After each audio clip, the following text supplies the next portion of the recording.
Donc, on va pouvoir commencer, Grégory. Merci infiniment d'avoir accepté mon invitation au sein des Merci à rendez-vous toi de de m'avoir l'âme. invité. Voilà.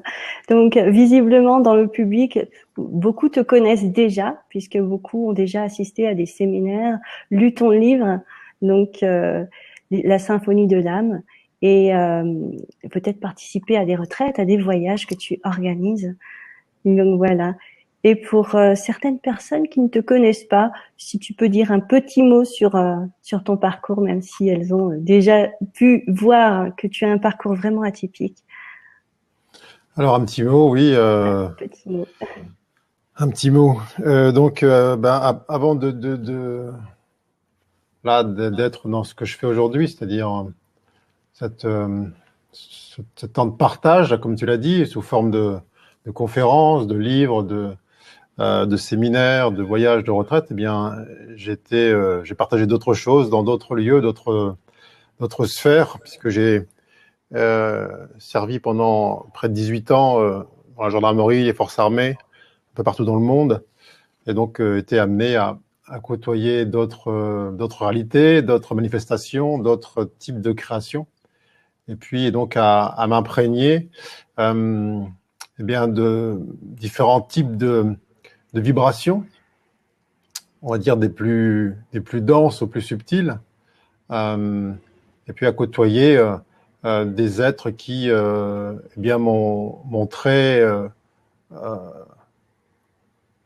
qu'on pouvait aller au-delà du masque, qu'on pouvait transcender l'apparence, qu'on pouvait goûter véritablement, humer la compassion et l'unité, même quand les conditions extérieures bien semblaient totalement opposées à ça. C'était une expérience pour moi de transcendance de la dualité, transcendance de tous les schémas, de tous les codes, toutes les conventions, tous les conditionnements, et qui m'a amené bien aujourd'hui à entrer dans ce temps de partage fondé sur cette danse qui est l'incarnation et cette aspiration que j'ai, eh bien, à faire en quelque sorte baisser la souffrance vécue, parce que pour moi, la souffrance ne sert à rien. Elle est juste un indicateur qui nous montre que l'on s'engage avec une forme d'obstination dans une route qui est éloignée de ce que notre cœur nous invite à emprunter. Alors, la douleur existentielle, qui est celle de la condition humaine, elle est, j'ai envie de dire, elle est quasiment incompressible, mais elle se transforme en souffrance dès lors que, eh bien, l'on refuse de se rappeler ce qu'on est vraiment, on refuse de se rappeler notre identité originelle, on se refuse de se rappeler que nous sommes pur amour, pure joie, pure complétude et pure paix. Merci beaucoup. Et justement, par rapport à cette souffrance, est-ce qu'on se la crée nous-mêmes un petit peu? Est-ce qu'on n'est pas amené depuis notre enfance justement à avoir peur et par la société à continuer à souffrir comme tu disais, comme une obsession et à se déconnecter complètement de notre âme finalement?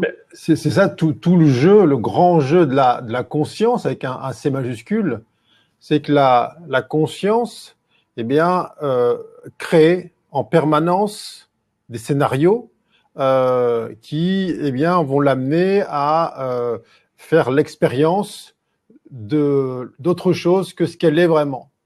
Et donc, dans la création de ces scénarios, eh bien, qui sont des scénarios, on va dire, fondés sur l'idée d'être séparé de la source, d'être séparé du créateur, eh bien, ces scénarios amènent celles et ceux qui les expérimentent, qui les vivent, eh bien, soit à s'obstiner dans quelque sorte une sorte de quête de résolution du scénario dans la forme, dans la conséquence, dans les faits, ou alors progressivement de se rappeler que chacune et chacun est le propre créateur du scénario et la propre cause de cette conséquence, et donc pour ensuite eh bien, avoir ce désir intime de se dire, tiens, bien, en tant que créateur ou créatrice de scénario, est-ce que c'est vraiment la souffrance que j'ai envie d'expérimenter? Est-ce que c'est vraiment l'idée de la séparation poussée à son paroxysme qui m'anime?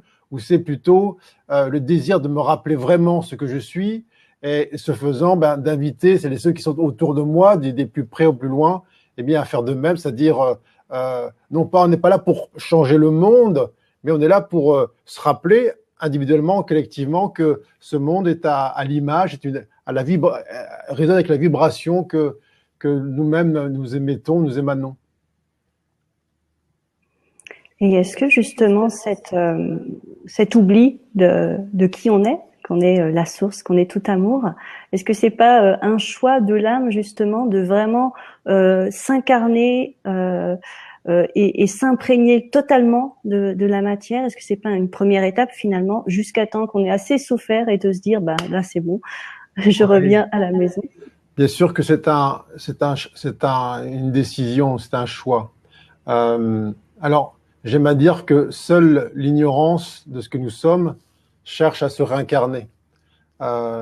Lorsque on se rappelle totalement ce que l'on est, eh bien, en quelque sorte, on n'a plus besoin d'investir toute notre identité dans la forme, toute notre identité dans la manifestation, et progressivement, eh bien, on va chercher en tout cas, on va se détacher progressivement de cette idée de je suis le corps physique, et on va tourner cette conscience vers le centre, non plus vers l'extérieur.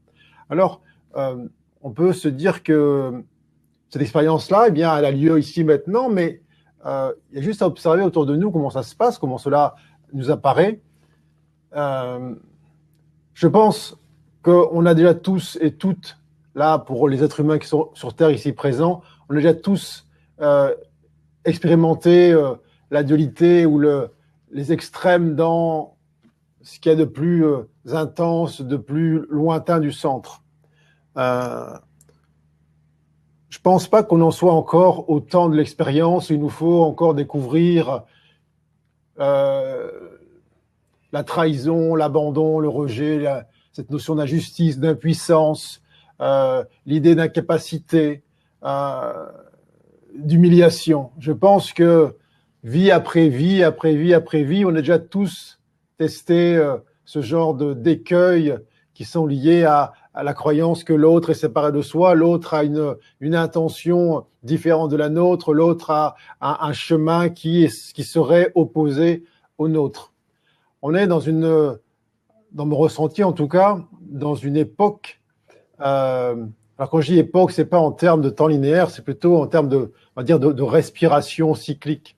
Eh bien, on est dans une époque où il y a effectivement énormément d'êtres qui se sont incarnés parce que il y a une sorte d'éveil collectif, une sorte d'accélération temporelle, en tout cas des vibrations, qui fait que ici et maintenant, on peut solder toute l'ignorance qui était la nôtre. On peut transcender toutes les croyances limitantes qu'on avait sur nous, que nous étions des sortes de petits êtres humains perdus dans les sphères, perdus dans l'espace, là, comme laissés à l'abandon par leur créateur, et puis qui avaient juste cette seule possibilité, bien, de se protéger, de se défendre et de trouver une place dans un monde qui paraît un peu chaotique et infernal. On n'est pas vraiment là pour apprendre. En tout cas, on est là pour, s'il y a quelque chose à apprendre, c'est réapprendre ce que nous sommes. La leçon n'est jamais en dehors de soi. La leçon est toujours à l'intérieur. Alors bien sûr qu'on va, comme tu l'as dit, on va buter sur nos propres croyances, c'est-à-dire nos propres créations qui vont générer des phénomènes hors de nous, puisque ce soir, on va effectivement parler de cette notion de retrouver la conscience de notre pouvoir créateur. Dès lors qu'on va entretenir en nous toutes ces idées limitantes et limitées sur notre nature, que nous serions en danger, que nous serions menacés, que nous serions susceptibles d'être impactés par les mots des autres, par leur regard, par leur jugement, par leur non-reconnaissance, par leur trahison, leur abandon, etc., eh bien, ce conditionnement de la conscience va générer des effets, des phénomènes, des conséquences qui sont effectivement, qui vont comme valider nos croyances. Alors, deux possibilités, soit on va dire, bah, tu vois, je te l'avais dit, regarde, j'ai raison de croire ça. Tu vois comment ça se passe, vois comment l'homme est vil, vois comment le monde est dur, vois comment l'injustice, eh bien, prend encore le pas dans ce monde. Ou alors, lorsque on a suffisamment pris cette distance, ce recul, et qu'on a opté pour ce retournement de la conscience, et observer à quel point, eh bien, nous étions créateurs de cette réalité. Qu'est-ce que l'on peut se dire? On peut se dire, ben, tiens, si j'abandonne cette idée de libre arbitre, c'est-à-dire que je cesse de croire que je peux opter entre la voie du non-amour, de la séparation, de la peur, du doute, ou la voie de l'amour, de la complétude, de la paix et de la foi. Donc, si on peut là se dire, tiens, je renonce à ce libre arbitre et je vais simplement m'offrir tout entier, tout entière à l'évidence. L'évidence, elle est où? Elle n'est pas dans la tête, elle est dans le cœur. Donc, le cœur ne choisit pas. Le cœur est cette pure lumière qui éclaire dans toutes les directions. Et donc, lorsque on se hisse à nouveau en termes de conscience dans cette dimension du cœur, quelle est la conséquence de ça? Eh bien, on cesse de créer des circonstances, des rencontres, des événements, des phénomènes qui sont là, qui au départ, eh bien, causaient toutes ces luttes, ces frictions, ces chaos, ces pénuries. Alors, bien sûr qu'on peut se sentir parfois un peu isolé dans cette humanité parce qu'on se dit, mais qui songe ainsi? Qui a ce niveau de conscience? Et si moi, je suis le seul ou la seule à œuvrer ainsi, est-ce que je ne vais pas me faire manger par les autres? Est-ce que je ne vais pas être finalement le bouc émissaire? Est-ce que je ne vais pas être celui ou celle vers lequel, eh bien, on se tourne pour se servir ou prendre? Ça aussi, c'est une réaction du mental qui va essayer de défendre sa position. Alors, quand je vois que, effectivement, parfois, il y a une sorte de sensation d'isolement ou de solitude parmi les êtres qui se sentent là appelés à tourner leur conscience vers le centre, vers le cœur et à réaffirmer l'évidence qu'ils sont. Parfois, on me dit, oui, mais je me sens extrêmement seul dans ce chemin, dans ce parcours. Oui, c'est vrai, c'est une sensation qui peut persister un moment tant qu'on a encore un pied à l'extérieur et un pied à l'intérieur. Lorsqu'on se rappelle totalement ce que l'on est, eh bien, l'idée ou la perception d'être séparé des autres disparaît à la même enseigne. Ça veut dire quoi? Ça veut dire que finalement, on est dans la gratitude par rapport à ce monde qui nous paraît dur, qui nous paraît duel, qui nous paraît cruel, qui nous paraît injuste. Parce qu'on se dit, mais grâce finalement à cette image-là que le monde donne, à cette apparente dureté, eh bien, grâce à ça, eh bien, ça m'a invité justement à chercher la lumière vers le centre. Et s'il n'était pas si apparemment confrontant, peut-être que je n'aurais pas eu cette même impulsion à vouloir trouver l'amour avec un A majuscule en mon centre, à vouloir trouver la paix en mon centre. Alors plutôt que de blâmer ce monde pour ce qu'il serait, c'est-à-dire une espèce de chaos permanent, eh bien, on peut y voir finalement une sorte de, eh bien, un monde qui est au service de ce que l'on veut vraiment. Grâce à cet apparent chaos, eh bien, je n'ai d'autre choix que de chercher la paix en moi. Grâce à cette apparente haine qui se déploie de part et d'autre, eh bien, je n'ai eu d'autre choix que de chercher cet élan amoureux dans le cœur du cœur de mes cellules, et ainsi de suite. Chaque fois que l'on a voulu trouver des solutions au dehors qui seraient la contrepartie des problèmes vus au dehors, eh bien, on a toujours rencontré une forme d'écueil, une forme d'impossibilité.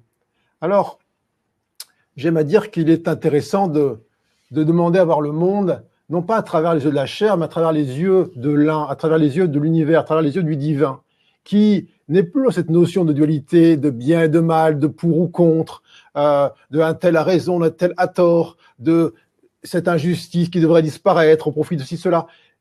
Et si l'on se dit que, tiens, cette forme d'injustice que là je dénonce aujourd'hui, eh bien en vérité, elle m'a servi à retourner là dans le cœur du cœur de ce que je suis et de me rappeler que grâce à ça, eh bien, grâce à la présence, si je puis dire, des deux bords, des deux extrémités, je peux trouver mon centre. Alors si je blâme l'extrémité, je blâme aussi celui ou celle qui est là et qui me sert à trouver mon centre. Et si je blâme celui ou celle qui est apparemment dans cette extrémité, je lui empêche de manière ultérieure à trouver son centre.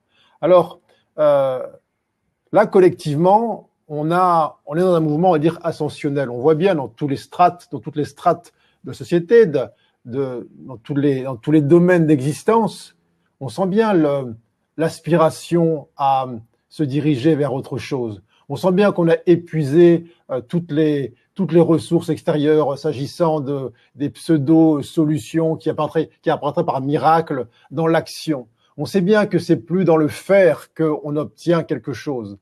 Et puisqu'on parle de cette notion de pouvoir créateur, pendant, on va dire, des millénaires et des millénaires, on a voulu faire des choses dans le but d'obtenir un résultat qui allait nous amener à une sorte de paradis terrestre. Il se passe quoi aujourd'hui? Il se passe que, ayant tout essayé dans toutes les directions, toutes les dimensions, en tout cas terrestres, on se tourne vers autre chose. On se dit que il faut d'abord se rappeler ce que l'on est, donc être ce que l'on est, qui n'a jamais d'abord cessé, mais simplement la regarder ailleurs, être ce que l'on est pour avoir ou retrouver cet état de paix, d'amour, de joie, de complétude, et seulement ensuite observer la conséquence. C'est jamais en faisant les choses qu'on obtient, qu'on retrouve ces états dont on parle. Alors, je veux dire que c'est un changement de paradigme parce que on parle de pouvoir créateur. La création, elle n'est pas dans la manifestation avec nos petites mains et les mouvements du corps physique. Ça, c'est une conséquence. Et en fonction de là où on place notre conscience, c'est-à-dire qu'est-ce que je veux vraiment, soit je veux faire des choses pour obtenir un résultat, soit je veux que mon action, mes actions, soient une conséquence de ce que je suis. Et donc, finalement, peu importe l'action de mes bras et de mes jambes, puisque s'ils sont alignés, s'ils sont la conséquence, l'effet de ce que je suis, ils seront forcément parfaits. Donc, ça soulage tout un questionnement où c'est souvent on se dit mais oui mais qu'est-ce que je vais faire dans ce monde, c'est quoi mon chemin mon mandat d'incarnation, je suis là pourquoi? On est tous là pour la même chose, on est tous là pour retrouver la mémoire de ce que nous sommes. Il n'y a pas plus qu'ensuite, ayant regoûté en soi sa nature originelle, que celle-ci se manifeste au niveau en termes d'action, sous la forme de je fais des soins, je chante, je fais de la peinture, je m'occupe d'enfants, de personnes âgées, j'entretiens un jardin, je confectionne des vêtements, je construis des maisons, peu importe. C'est est-ce que l'état dans lequel je suis correspond à mon état originel, ou est-ce que je suis en train de faire des choses pour me sentir bien ou être bien. Dès lors qu'on est encore cette idée de faire pour avoir et être, eh bien on s'épuise à la tâche, on se fatigue, et puis on est dans une époque où justement le corps physique eh bien, demande un parfait alignement avec les fréquences de la Terre. La Terre, j'ai envie de dire, elle est déjà rentrée dans ce schéma unitaire, ce schéma de conscience, et elle exige eh bien, des corps physiques qui sont posés sur elle et qui sont son extension, eh bien, de vibrer à la même fréquence qu'elle-même. Ça veut dire qu'on n'a pas tellement le choix de maintenir nos corps physiques dans une fréquence basse qui serait celle de l'action irraisonnée, en tout cas inconsciente, d'un épuisement qui serait dissocié de la conscience unitaire. Et que si on s'obstine là-dedans, c'est là justement on rencontre cette forme de souffrance, cette forme de pénurie, cette forme de tragédie humaine qui cause toutes ces maladies, ces pathologies, ces symptômes qu'on observe tout autour de nous.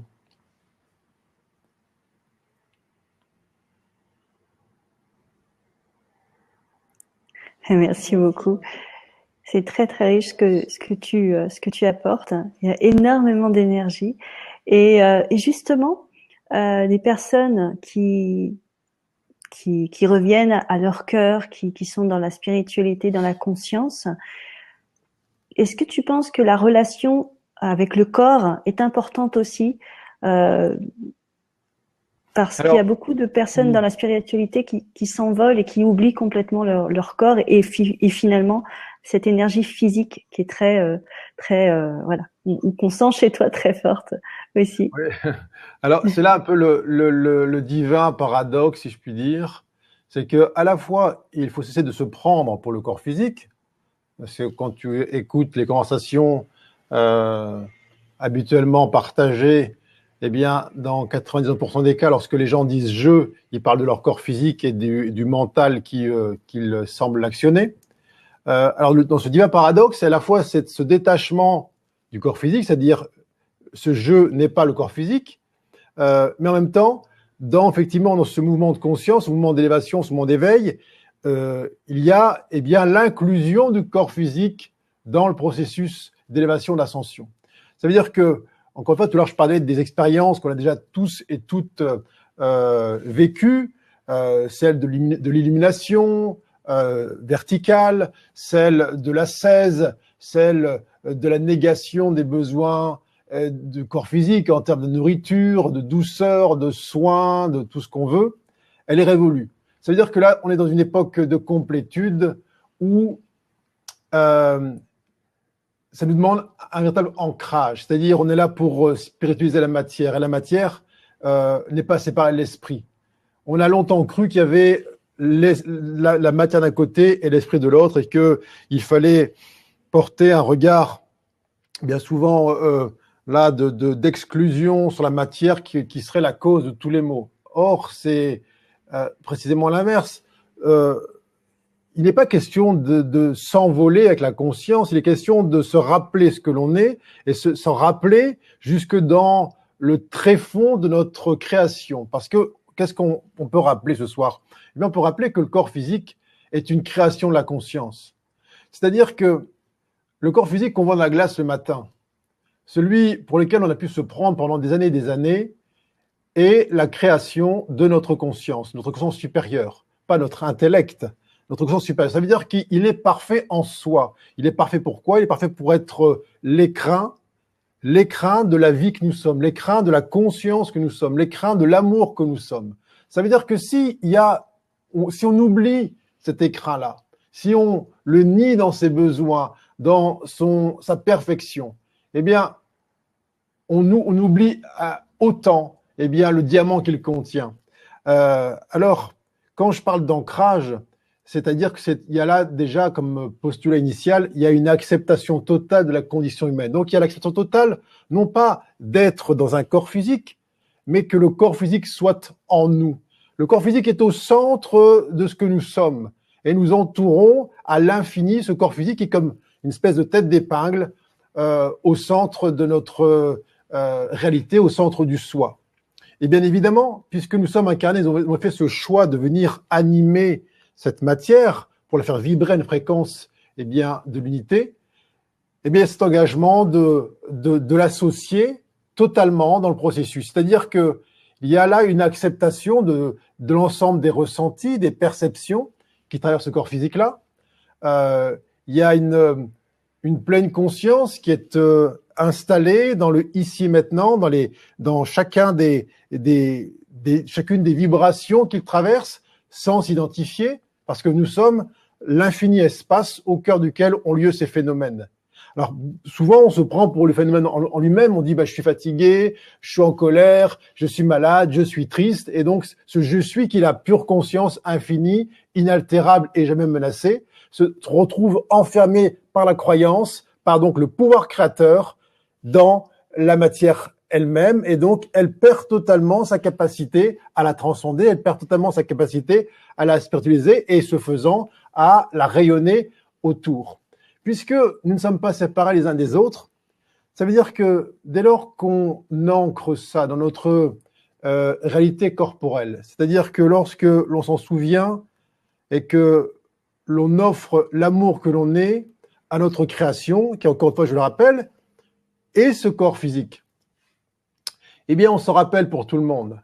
Puisqu'il n'y a qu'une séparation entre les uns et les autres, dans ce champ quantique qui est cette espèce cette grande mer, ce grand océan, l'information circule littéralement à la vitesse de la lumière. Alors, quand bien même on pourrait se désespérer de ce que l'on voit autour de nous, se dire mais personne n'y comprend rien, je suis le seul ou la seule là-dedans à y voir clair, à m'éveiller, à m'élever, etc., etc.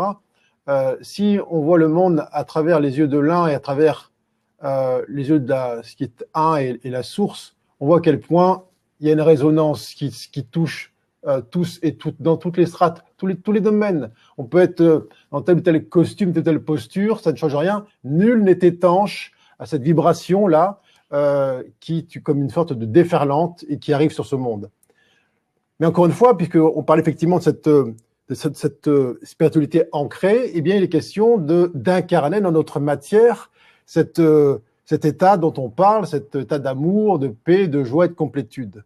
Alors, c'est pas une vue de l'esprit, ça veut dire que tout à l'heure on parlait en introduction effectivement des quelques années, enfin des 18 années où j'avais passé dans ce monde, dans sa version, on va dire, un peu dense, un peu hostile parfois. Mais quel est le sens à ça? Mais le sens que, pourquoi on s'incarne? Eh bien, on s'incarne pour rendre ça réel, pour vérifier ça. C'est-à-dire que c'est facile, dans l'absolu, de parler d'amour, de joie et de paix lorsque tu es entouré que de gens qui, a priori, ont les mêmes pensées que toi et puis la même vibration. Est-ce que cela t'est possible avec la même intensité lorsque autour de toi le discours est totalement opposé, les vibrations te paraissent beaucoup plus denses, et puis parfois même que il te semble que ton corps physique pourrait être en danger. Elle se fait là, la validation et la réalisation de notre état originel. Elle se fait dans le partage. Je ne parle pas de prosélytisme, il n'y a personne à convaincre là-dedans. Mais il y a effectivement à utiliser ce corps physique, notre création, comme une interface à travers laquelle, eh bien, notre vibration pure, la pure conscience, eh bien, va se diffuser, va inonder ce champ qui est celui de la vie terrestre. Et bien sûr que si c'est un mouvement de fuite, cette notion spirituelle, eh bien, il n'y aura pas cette émission vibratoire, cette émission cellulaire. Ça restera évanescent. Ça restera là en surface. J'ai vu beaucoup d'êtres, et j'en vois encore, qui ont plein d'envies, plein d'idées dans le domaine spirituel, on va dire. J'aimerais tellement que telle ou telle chose change, dans tel ou tel registre, dans la médecine, dans l'industrie, dans l'économie. Mais il y a en même temps une sorte de dichotomie où on nie les besoins de la matière, du corps, on nie les besoins essentiels d'imprégnation des cellules, etc., etc. Donc, eh bien, la création s'arrête au niveau des germes intellectuels. Et donc, pour que cette humanité s'imprègne de sa nature véritable, eh bien, on a besoin que celles et ceux qui se sentent les plus peut-être en avance, c'est une image, mais c'est un peu ce qu'on peut dire, en avance dans ce chemin-là de conscience, eh bien, assument totalement leur création, c'est-à-dire assument totalement cette personne, cette personnalité qui est cet écrin offert aux diamants qu'ils sont.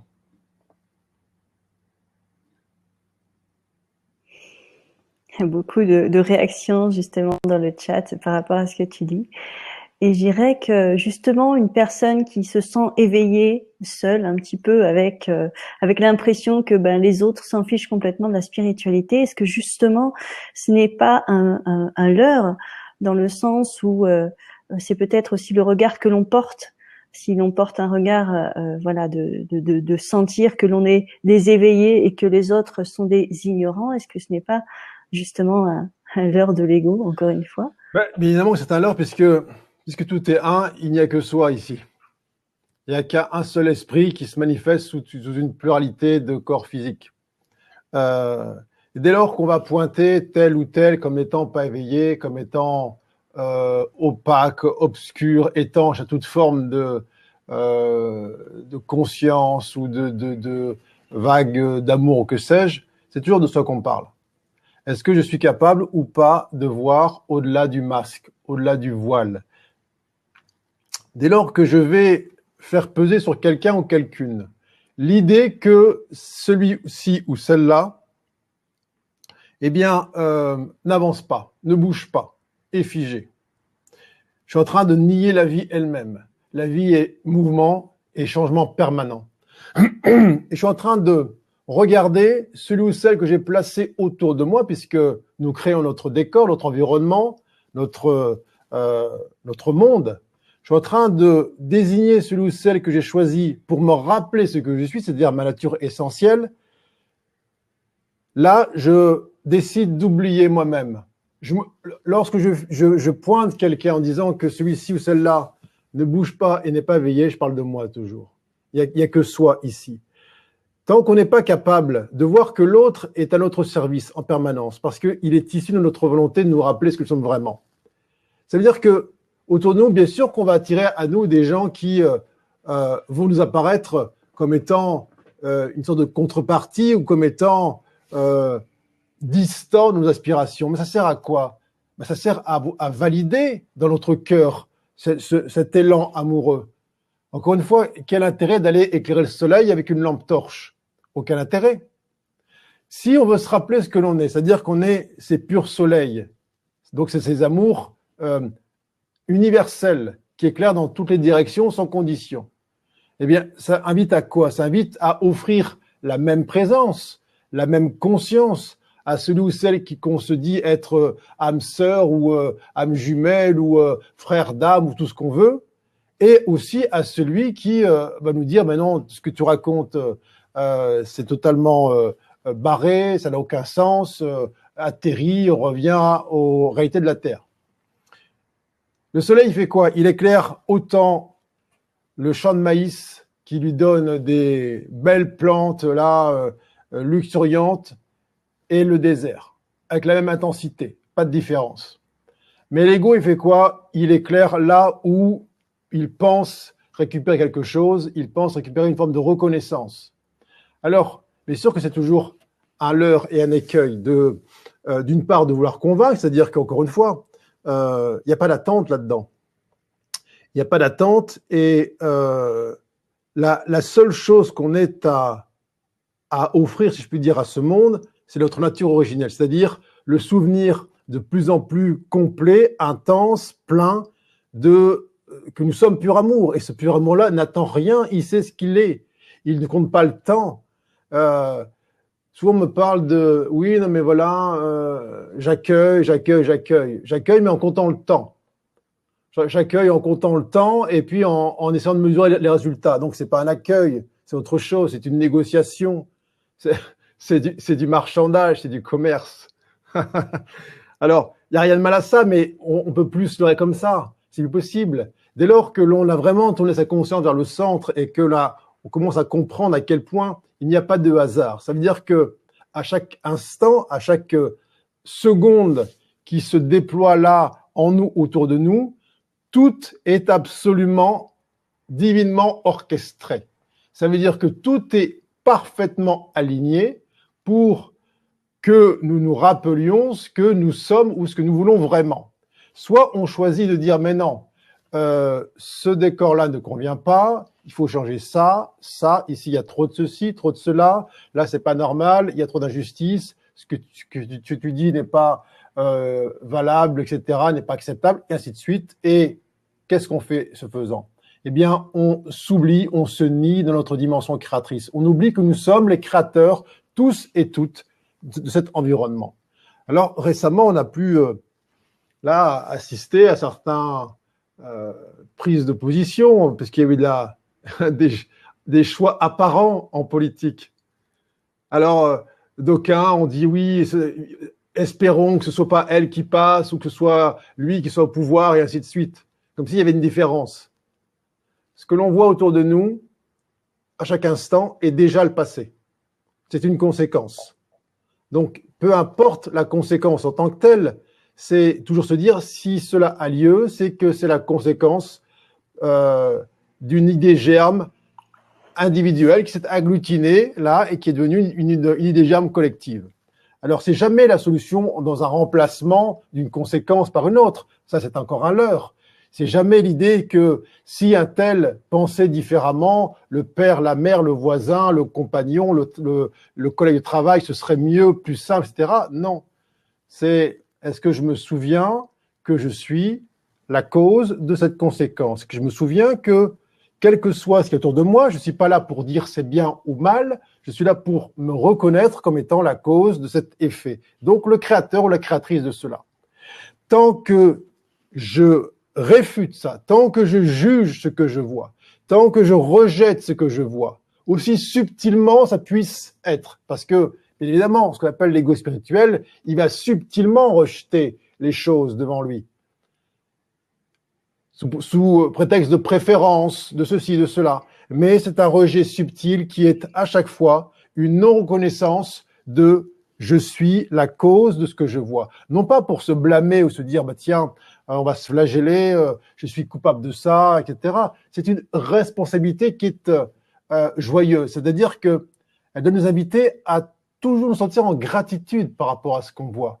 Merci, merci, merci, merci tout le temps. Merci tous ces phénomènes. Merci chacune des paroles qui sont prononcées. Merci chaque situation qui s'amène à nous, puisque ils sont exactement ce qu'on a demandé, c'est-à-dire exactement ce qu'on a demandé à voir de par notre nature créatrice. Donc c'est jamais l'idée de modifier ce que l'on voit. Ce serait vouloir modifier une conséquence. C'est toujours de dire, tiens, merci, merci toi, merci toi, merci toi. Vous me permettez de me rappeler ce que je suis, c'est-à-dire cet être créateur, et vous m'invitez à voir si est-ce que ce que je suis en train de créer ou ce que j'ai créé est aligné avec ce que je veux vraiment. De là, on peut effectivement observer une modification de ce qui se passe. C'est jamais en allant négocier avec les autres, en voulant les repousser, en changeant le corps physique d'un lieu à un autre que les choses s'arrangent.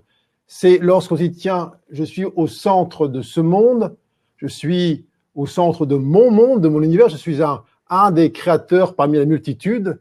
Et donc, si je veux observer dans les conséquences qui se présentent à moi, eh bien, des phénomènes, des actions, des présences qui sont alignées avec le cœur, alignées avec l'amour, alignées avec la paix, la complétude et la joie, eh bien, je n'ai d'autre choix en vérité que de me rappeler totalement ce que je suis et d'aligner chacune de mes idées germes, donc ensuite de mes pensées, de mes paroles et de mes actes qui sont les conséquences sur ces états dont on parle. Donc, j'aime à dire, puisque tout à l'heure on parlait effectivement de mon itinéraire précédent, que le meilleur moyen de perpétuer la guerre dans le monde, c'est de vouloir qu'elle s'arrête à l'extérieur. Tant que je dis non à ce que je vois, tant que je vais vouloir lutter contre quelque chose, ou je vais dénoncer ça, alors que c'est déjà la conséquence d'un mode de pensée, d'une idée germe, d'une force créatrice qui a manifesté ça, eh bien, je rentre en lutte, non pas contre ce que je vois, mais contre ce que je suis et que je joue à ignorer. Alors ça, dans l'intellect, c'est insupportable ce que je dis. Parce qu'on dit, mais dans ce cas-là, tout est permis. Dans ce cas-là, on ne fait plus rien. Pas du tout. L'action qui sera entreprise sera la conséquence d'un état retrouvé. On ne sait pas quelle forme ça va prendre. Mais c'est jamais l'action qui va engendrer un état de paix. C'est jamais aller combattre le terrorisme qui va faire supprimer le terrorisme. Qui a pu inventer un truc pareil? La guerre qui irait faire la guerre et une autre guerre, à un moment donné, il reste quoi? Il reste toujours une guerre là-dessus. Et on pense qu'aller lutter contre quelque chose va faire supprimer ce quelque chose. C'est une ineptie sans nom. Tant qu'on n'a pas compris que la guerre qui est vue, la lutte qui est vue, cette apparente injustice qui est vue, est une conséquence, un effet d'une dualité qu'elle a maintenue en conscience, eh bien, on reste dans cet environnement-là. Alors, eh bien, on avance, je veux dire, assez intensément, et je veux dire même aussi assez gaiement, vers, eh bien, une sorte d'effondrement salutaire. Puisque le système ancien, fondé sur la comparaison, la compétition, la lutte, la dualité, a bien vécu. Parfois on me dit, mais moi j'ai peur de cet effondrement parce que le système politique, financier, économique va s'effondrer, système économique, médical, comment on va faire? D'abord, cet effondrement-là, il sera aussi une conséquence, c'est-à-dire il sera la conséquence de nouvelles idées germes fondées sur davantage d'unité, davantage de reliance, davantage de partenariat. Et donc, il n'y a rien à craindre puisque la nature ayant horreur du vide, s'il y a un système ancien qui s'effondre, c'est parce qu'il y a en remplacement, j'ai envie de dire immédiat, en superposition vibratoire, autre chose qui prend place. Donc, il n'y a nulle inquiétude d'entretien là-dedans. C'est d'ailleurs une bonne nouvelle, même si dans la manifestation, dans ce qui est vu, dans les actions extérieures qui sont encore des fois des conséquences, peut-être qu'il y aura un peu des frictions, mais les frictions ne seront réservées, si je peux dire, qu'à celles et ceux qui voudront s'accrocher à un système ancien, un système fondé sur la dualité, la lutte.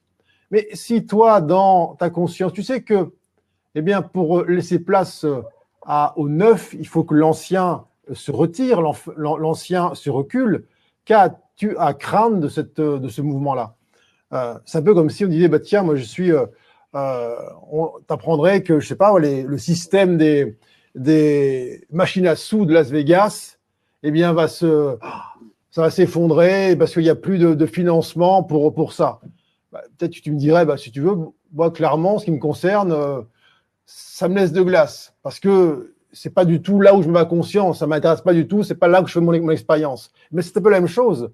Mais pour celui ou celle qui passe toutes ces soirées devant une machine à sous, à croire qu'en mettant cette rondelle de métal dedans, son avenir a changé. Oui, là, si on lui dit, tiens, d'un seul coup, il n'y a plus de machine à sous parce que ce genre de système de jeu n'est plus nourri par le collectif. Puis il y aura une souffrance là-dedans. Mais ça, à l'échelle collective, eh bien, ce changement fréquentiel vibratoire, eh bien, effectivement, va créer l'apparition d'un nouvel environnement. Et l'apparition de ce nouvel environnement, eh bien, va faire suite à des modifications, à des changements. Mais tant que l'on est là en reliance avec ce que l'on veut vraiment, tant qu'on se rappelle à quel point on est créateur de tout et donc de ce chaos, de cet effondrement salutaire, et qu'on sait à quel point, eh bien, c'est la vie qui se joue en elle-même, et qui comme les vagues, eh bien, font ce monde de flux et de reflux. Il n'y a absolument aucune peur à nourrir là-dedans. Tout à fait, merci. Et beaucoup d'idées me viennent de questions à te poser pendant que tu parles, et on pourrait y rester des heures.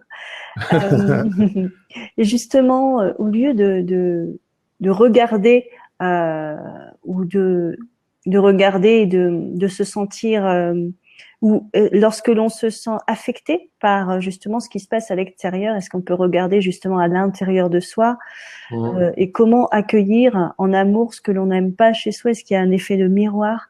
Est-ce qu'il y a un moyen justement d'apaiser et d'amener un peu plus d'amour justement à des parties de soi que l'on aime moins?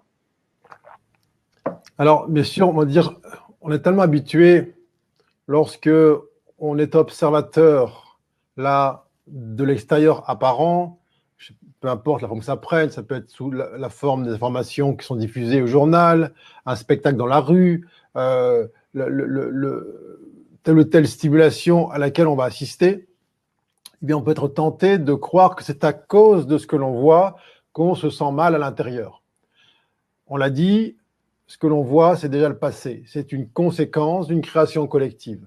Donc, c'est jamais l'idée de modifier la création, c'est de toujours se rappeler que nous sommes les créateurs et donc de revenir à la cause, de revenir à la source.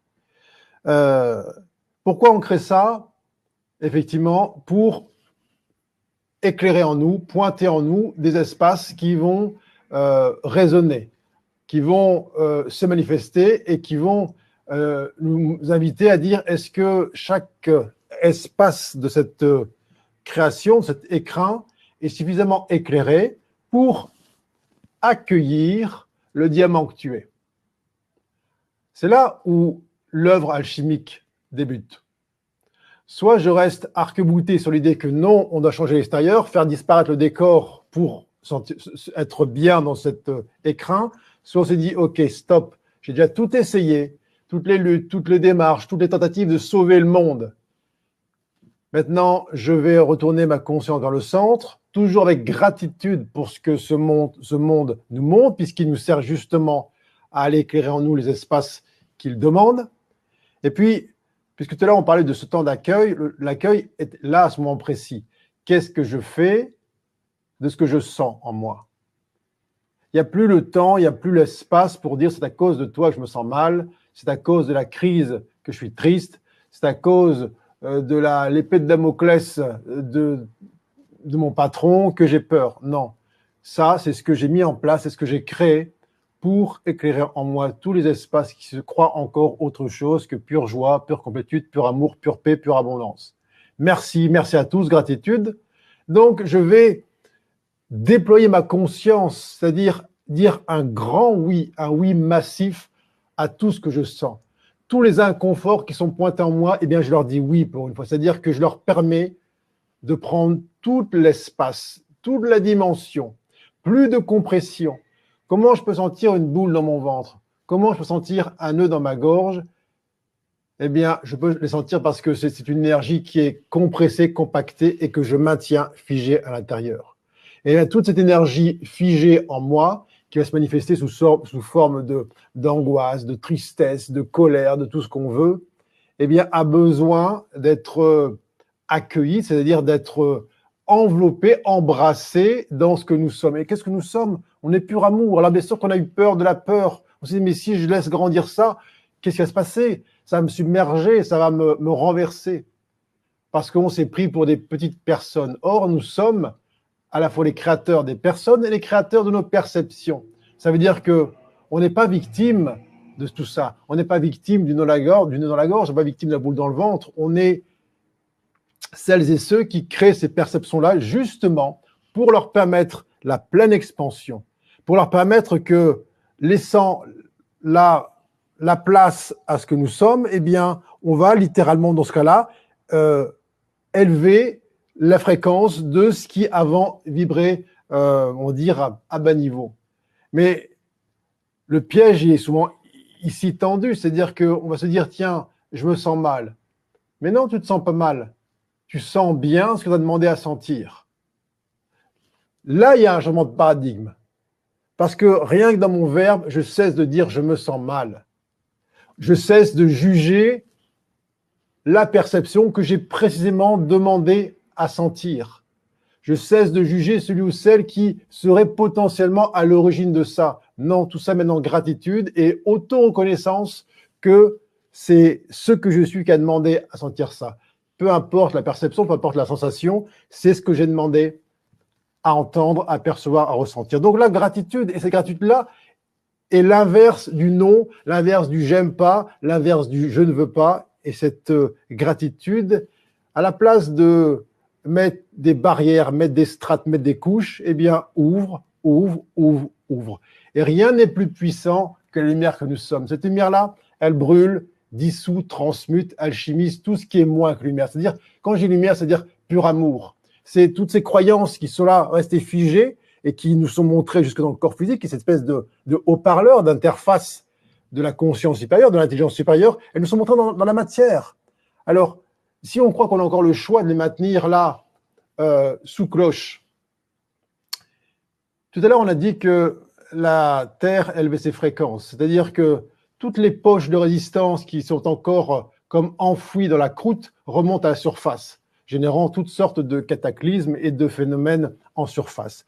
Eh bien, le corps physique est ainsi fait, puisqu'il est une extension de la matière Terre. Tout ce qui est là, qui vibre à moins haute fréquence que ce que nous sommes, remonte en surface. Et donc, soit on dit non, c'est pas grave, on fait la politique de l'autruche et on va attendre que ça passe, et ça ne passera jamais puisque nous sommes les créateurs de cela. Soit on dit très bien, merci, je vais offrir le plus vaste accueil qui soit, c'est-à-dire un accueil inconditionnel qui compte ni le temps et qui n'attend pas non plus une résolution, qui dit un grand oui, un oui massif, sans pour autant se prendre pour le corps physique. Encore une fois, nous sommes l'infini espace au cœur duquel ont lieu ces phénomènes, et pas les phénomènes eux-mêmes. Alors, bien sûr que ça nous invite toujours à être dans cette reliance, dans cette présence où on est totalement là, on n'est pas dans une forme de fuite anesthésique qui va essayer de trouver une solution en dehors du corps physique. Le corps physique et ce haut-parleur, il est parfait pour ça, puisqu'il n'y a pas de hasard. Lorsque survient une perception, une sensation, c'est qu'elle nous est proposée pour être entendue, écoutée, acceptée. Et c'est toujours le bon moment. Souvent on me dit, ouais, là j'ai une montée de tristesse, mais bon, comme j'étais au bureau, ce n'est pas le moment. Mais alors, est-ce qu'il y aura un moment parfait où tu diras, oui, là c'est bien, justement, j'étais super cool chez moi, j'avais envie de ça, que la tristesse arrive? Bien sûr que non.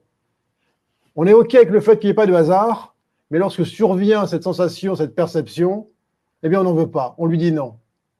Mais ce qui dit non à ça, c'est encore une fois, c'est cette ignorance de ce que nous sommes, c'est cette ignorance de notre puissance créatrice qui génère dans cet instant présent qui est toujours parfait, qui nous dit « Hé, que fais-tu là de ce que tu sens? Est-ce que oui ou non, tu t'en reconnais la cause ou tu t'en vois séparé et tu t'en vois comme une victime ?»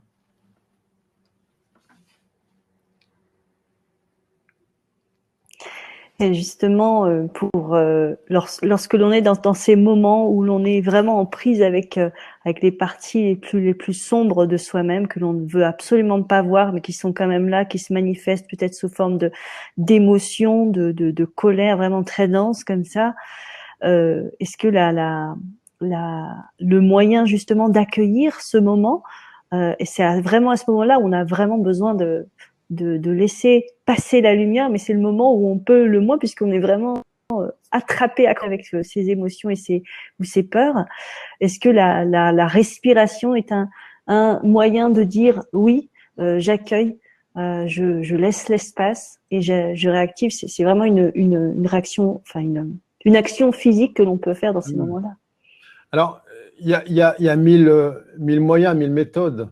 On sait bien qu'on a tellement été habitué à être dans les turbulences du quotidien et à fuir nos perceptions, nos sensations, à être dans la lutte, pensant qu'en contrôlant l'extérieur, ça allait contrôler l'intérieur, que lorsque celles-ci surviennent, on a cette forme de conditionnement qui nous fait donner la priorité à la sensation, à la perception, au détriment de la conscience, que cette capacité à accueillir totalement ce qui est. Pourquoi? Parce qu'on se prend encore pour le corps physique. On dit « je me sens mal ».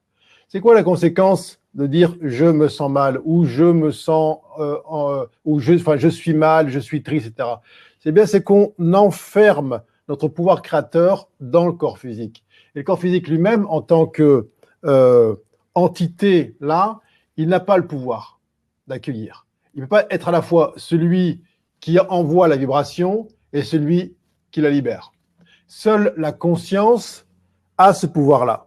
C'est pour ça que c'est fondamental de prendre cette distance, de se détacher de l'idée de « je suis le corps ». Tant que je me prends pour ce que je vois dans la glace ce matin, je perds mon pouvoir d'accueil. Donc ça, c'est essentiel à entendre, à comprendre. Tant qu'il y a un effort, c'est-à-dire que ça veut dire que je suis encore enfermé dans le corps physique. Là, le cœur, l'amour ne produit aucun effort pour ça. Alors, je veux dire, il y a parfois une sorte de point de bascule. Alors, comment on atteint ce point de bascule? Eh bien, par mille chemins, effectivement, ça peut être la respiration. Progressivement, qu'est-ce qu'on va sentir en amenant sa conscience sur la respiration? Progressivement, on dit, tiens, je vais observer cet air qui rentre et sort de mes poumons, progressivement, et voir que ce n'est pas le corps qui respire, c'est l'univers qui respire à travers le corps. Et qu'est-ce qu'on va sentir? On va sentir que, eh bien, oui, la conscience, elle dépasse les limites du corps physique.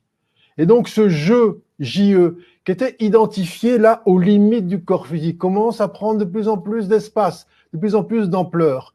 Et donc, on commence à refaire l'expérience d'une conscience qui est non modifiée.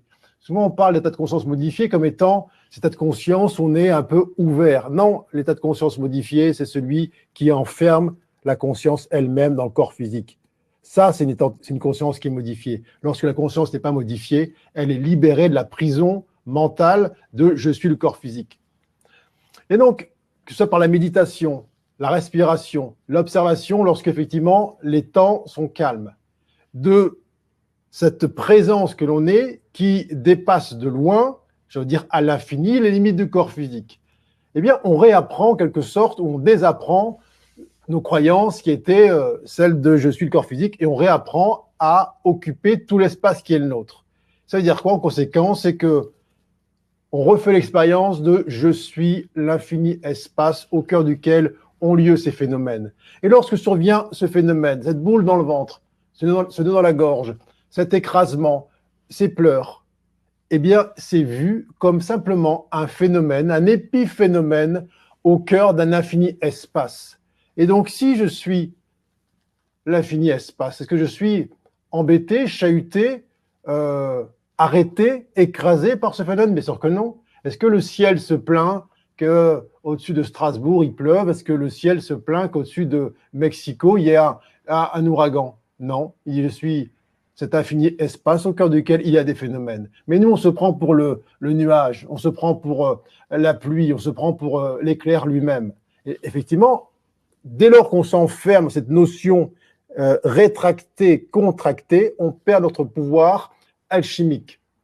Alors, ça demande un peu d'entraînement à désapprendre ça, parce qu'on est tellement habitué, on a tellement des autoroutes neuronales qui nous maintiennent dans cette contraction que, oui, il y a toutes sortes de pratiques qui vont nous y aider, qui vont nous amener à ce point de bascule où il y aura un avant, un après. Il y aura effectivement cette observation qui est là, qui est faite parce qu'on a pris juste un peu de distance, qui dit, tiens, là pour une fois aujourd'hui, je reste dans l'axe, peu importe ce qui se passe, et je me souviens que ce qui advient là, c'est ce que j'ai demandé.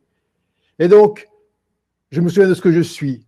Ce que je suis n'a jamais été menacé, ce que je suis est cet infini espace, et je laisse cette information, cette énergie qui est neutre en elle-même, traverser cette enveloppe, cet écrin qu'on appelle corps physique. Mais effectivement, ça suppose résolument d'avoir fait ce pas de dissoudre la croyance que nous étions dans le corps physique. Quand on parle d'incarnation, c'est pas une sorte d'esprit qui vient s'enfermer dans un corps physique. C'est un esprit illimité qui envoie une information dans un corps physique et qui l'anime au sens anima de l'âme, qui lui donne une intelligence de mouvement, une intelligence de progression, une intelligence de perception, une intelligence de conception.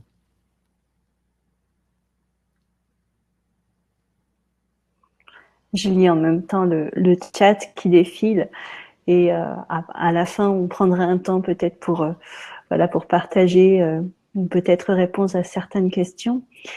J'avais envie de partager personnellement. C'est vrai que avant, j'étais vraiment dans la croyance que j'étais plus éveillée aussi que les autres, que j'avais plus de conscience.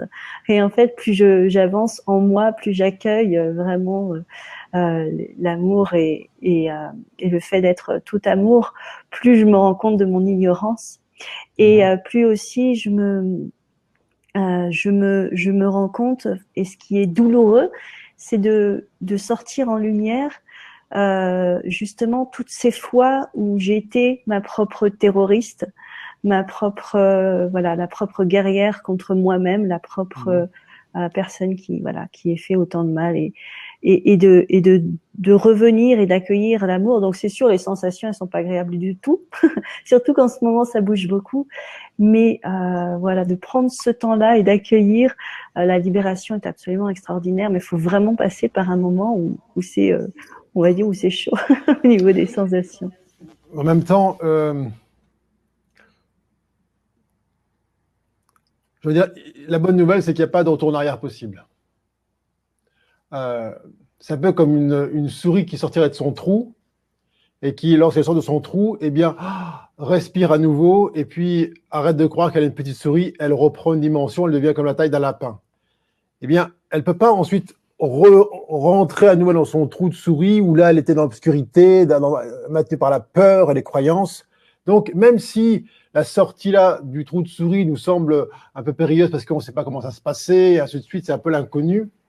La bonne nouvelle, c'est que c'est comme une fleur qui s'ouvre. C'est un chemin de toujours plus d'amour, toujours plus de joie, toujours plus de paix, d'harmonie, de complétude. Alors, on peut trouver paradoxal que je dise toujours plus de complétude. On se dit, si c'est déjà complet, qu'est-ce qu'il y a encore à compléter? Mais la complétude n'est pas à entendre comme comme dans un restaurant où vous arrivez et puis on vous dit, bah non, c'est complet. Non, la complétude, c'est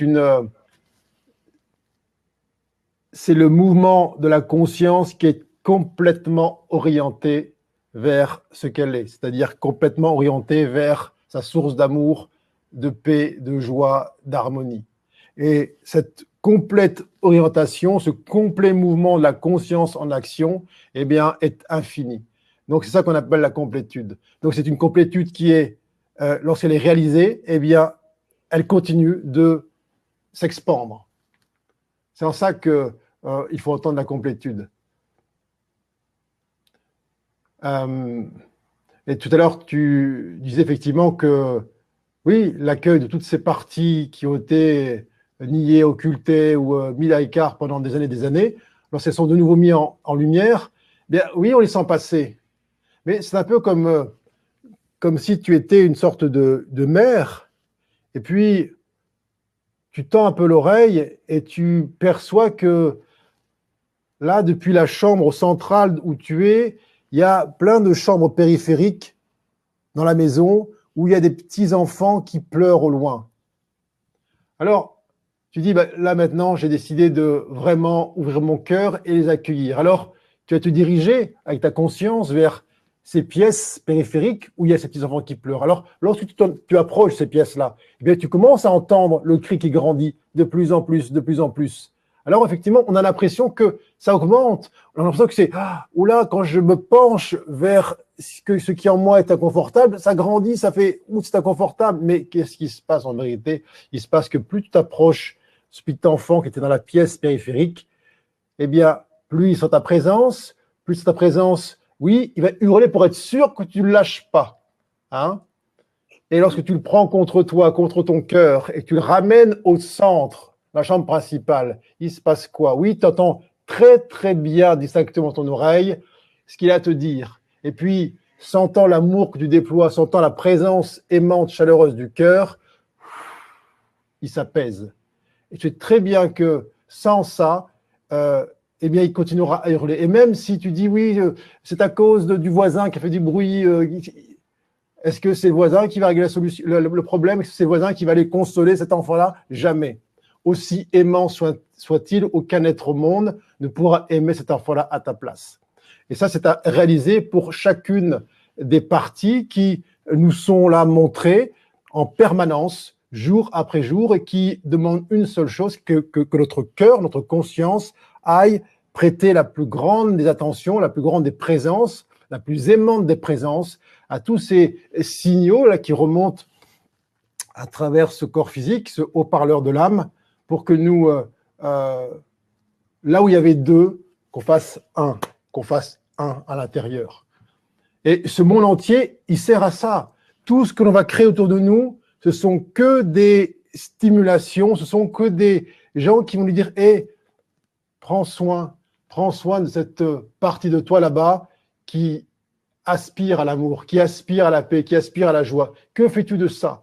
Ah, bien sûr que la tentation de l'ego, c'est de dire, ah oui, qu'est-ce qu'il vient m'emmerder celui-là? Pourquoi il vient taper à ma porte?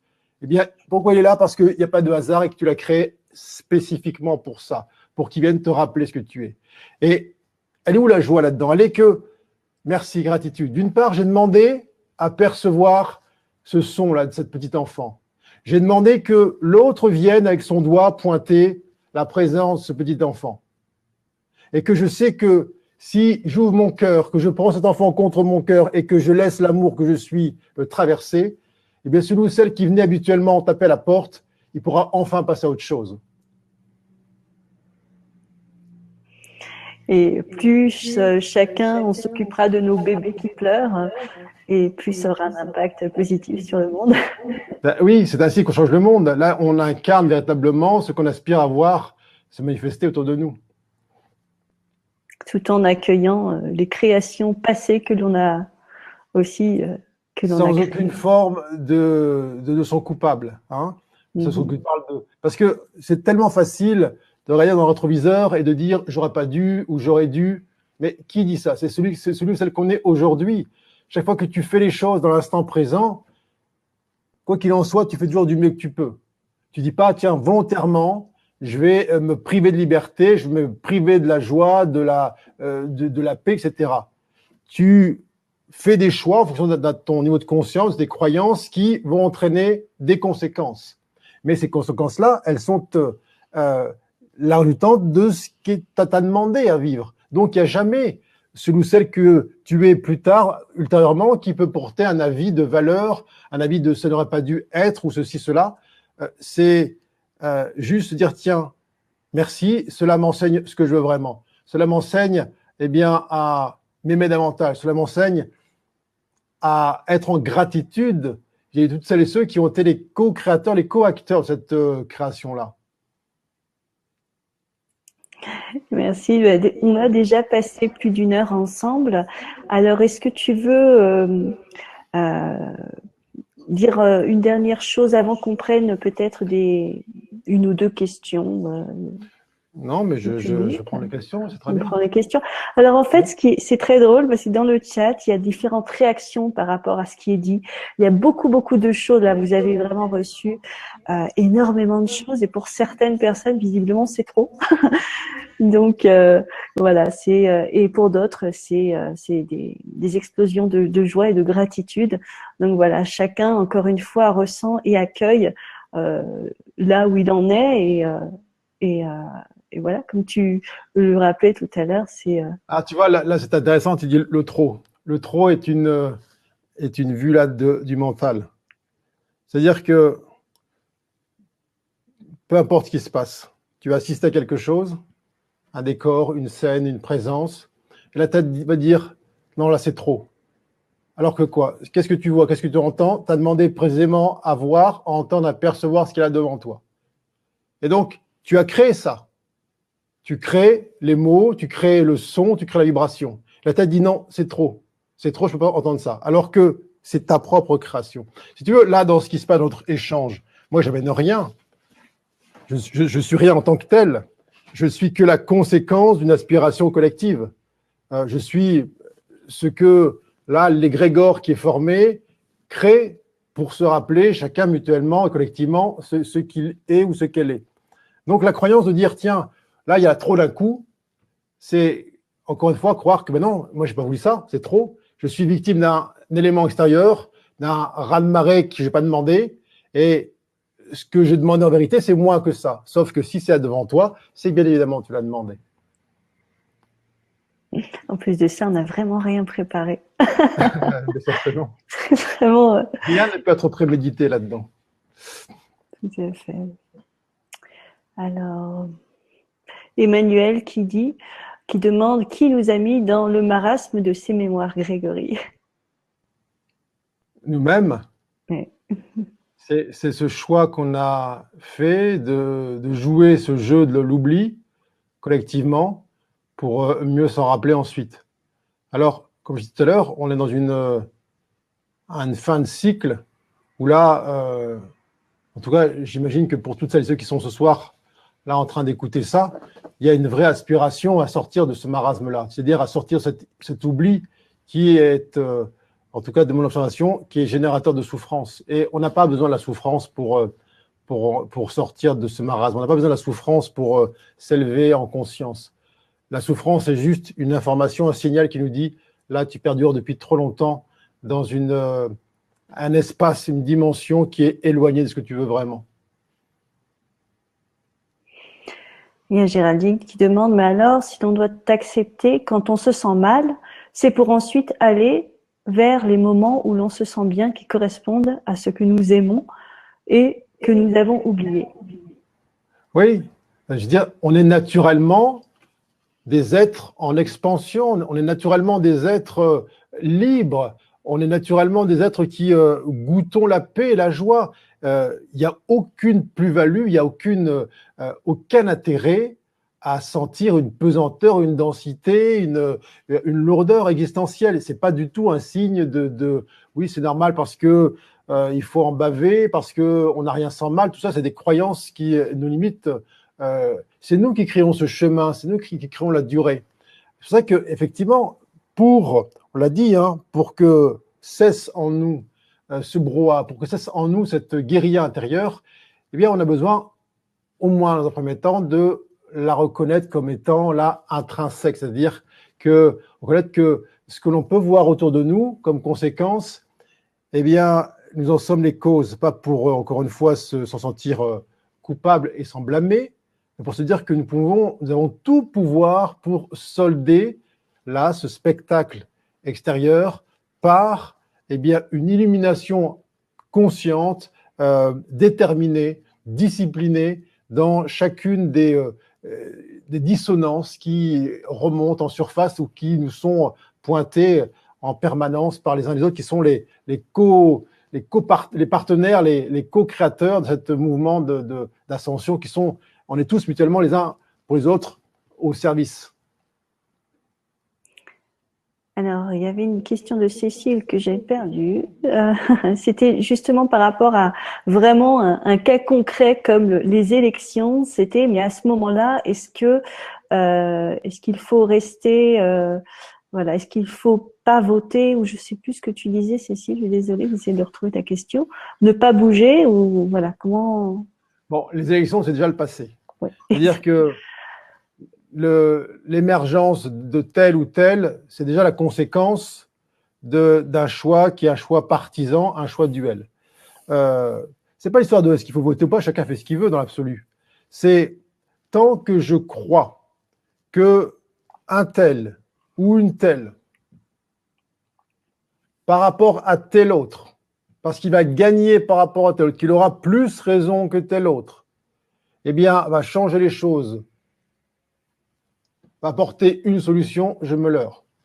Tant que je privilégie l'un contre l'autre, tant que je dis que pourvu que celui qui gagne et pas l'autre, je prends une médaille à deux facettes et tôt ou tard, j'aurai à regarder l'autre facette. Nous ne pouvons plus croire qu'avec un système duel où il y a deux camps, on peut faire une unité. Non, il y aura toujours le camp du gagnant et le camp du perdant. Et tôt ou tard, celui qui a été désigné comme perdant, eh bien, voudra prendre sa revanche. Et ça, à l'infini. Alors, dès lors que je dis, non, non, ok, il vaut mieux que ce soit lui, il vaut mieux que ce soit lui, ou il vaut mieux que ce soit elle ou lui, eh bien, j'entretiens l'idée que la prochaine fois, il y aura de nouveau la revanche qui va advenir. Tant qu'on n'a pas conscience que ce vers quoi on est censé s'orienter est un changement de paradigme qui est en dehors de tout système partisan, dans tout système clanique, tout système de gagnant contre perdant, tout système de lutte des uns contre les autres, mais un système unitaire qui aspire littéralement la volonté collective, en prenant en considération l'ensemble là du collectif, c'est-à-dire une sorte de consensus énergétique, fondé non pas sur la prise de pouvoir, sur l'idée que moi je sais plus que les autres, mais sur une forme de sagesse. Et quand bien même il y aurait des êtres qui, là, seraient comme, en quelque sorte, désignés par le collectif comme étant une sorte de leader, de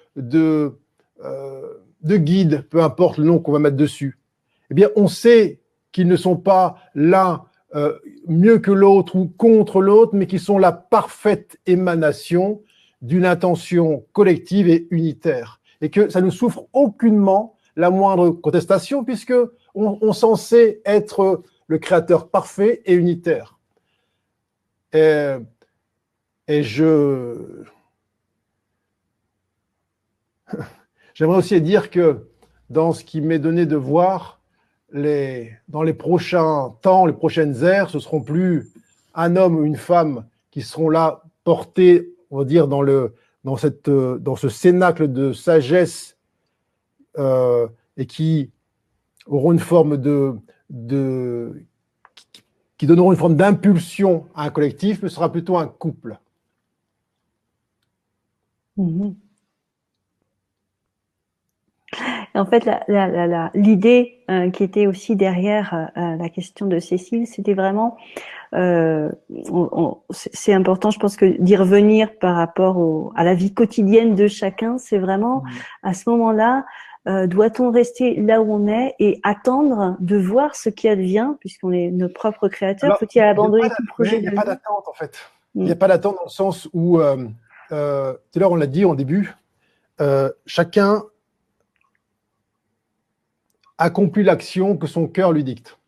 C'est-à-dire que ce n'est pas l'action qui va générer un résultat, mais l'action est une conséquence toujours. Que chacun retrouve son essence, c'est-à-dire la jouissance, son essence originelle, de la joie qu'il est, de la paix qu'il est, vraiment la plénitude de son pouvoir créateur. Et puis ensuite, que chacun observe dans quelle direction, eh bien, le corps physique et cette interface, eh bien, la direction que son corps physique emprunte pour manifester cet élan. Ça ne veut pas dire que, quand on dit que tout est fait ou qu'il n'y a rien à faire, ça ne veut pas dire que le corps physique, il arrête de bouger, il reste sur le canapé en attendant que ça se passe. Pas du tout. Il y aura exactement le même foisonnement d'actions lorsque cette humanité aura retrouvé son unité et qu'elle sera dans l'expression de sa complétude. Il y aura autant d'activités. Mais les activités ne seront plus basées sur je fais pour avoir et pour être. Ce sera l'activité qui sera la conséquence d'un état originel retrouvé. Ça veut dire que chacun ne sera plus là en train de chercher sa place dans le monde, mais chacun sera la place, incarnera la place parfaite, sans vouloir lorgner celle du voisin, sans se dire que tiens, moi j'ai une moins bonne place que l'autre, puisque chacun aura retrouvé la pleine jouissance de son pouvoir créateur et donc de se dire ben, je suis parfaitement au bon endroit, au bon moment. Et donc si collectivement chacun se sent être parfaitement au bon endroit, au bon moment, dans l'action que son cœur lui invite à accomplir, et tout devient simple, tout devient fluide, tout devient naturel. Et puis, peu importe que certains soient constructeurs, d'autres jardiniers, d'autres artistes, il n'y a aucun qui se dit oui, mais bon, l'autre a plus que moi, puisque chacun se sent complet et se sent dans l'expression de cette complétude. Je pense que ça répond aussi à la question de Corinne qui disait je sens de ne plus être à ma place dans ma vie professionnelle et dans mon couple. Une autre partie dit accueille ce que tu vis dans l'instant et du coup, je ne passe jamais à l'action et le temps passe avec ce même tiraillement en moi. Comment m'en sortir? Mais encore une fois,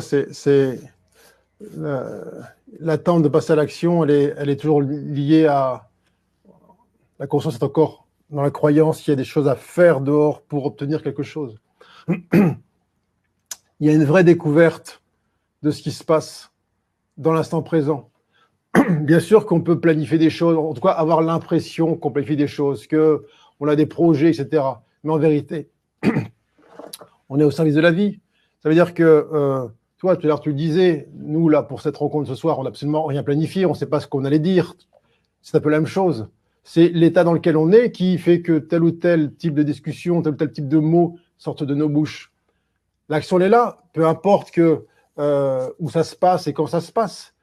C'est un peu ça. C'est moins on projette avec notre tête, moins on planifie des actions qui auraient pour conséquence de nous amener dans tel ou tel état, plus on laisse la magie, la grâce, si je puis dire, la grâce de la vie agir à travers cette interface qu'est le corps physique. Et on devient comme observateur du mouvement de cette personne. On n'est plus l'objet en s'aidant avec une forme de sentiment d'incapacité ou de culpabilité. On se dit, tiens, mais qu'est-ce que je dois faire? Qu'est-ce que je devrais faire? Ainsi de suite. Et puis, il y a une forme d'observation, là, contrainte d'une inactivité du corps physique. Non. Plus on abandonne l'idée de faire, plus on se remet dans le bain originel, plus on voit que tout est déjà inscrit, écrit, et que il n'y a pas en vérité à choisir, il n'y a pas à prendre tel ou tel chemin. Il y a une évidence qui se perpétue à chaque instant et qui nous invite eh bien, à œuvrer, à opérer dans telle ou telle direction. Mais c'est presque une sorte de surprise permanente. Je prends une toute dernière question qui est de... J'ai perdu. Nadia, il me semble, qui disait comment fait-on lorsque l'on ne ressent plus ni la joie ni l'amour de son âme?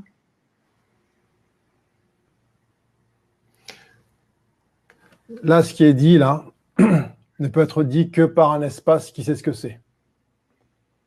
On ne peut pas parler de « je ne ressens pas l'amour et la joie de mon âme » si ce qui est en train de parler est connecté à l'amour et la joie de l'âme. Comment pourrait-on dire ça sans l'avoir en référence? On ne peut pas le dire. Parce que, comment s'appelle Nadia? Nadia. Parce que Nadia a comme référence l'amour et la joie de son âme, comme elle dit. Elle peut dire que, tiens, ici et maintenant, en bas, en conséquence, dans le perception, je ne la ressens pas.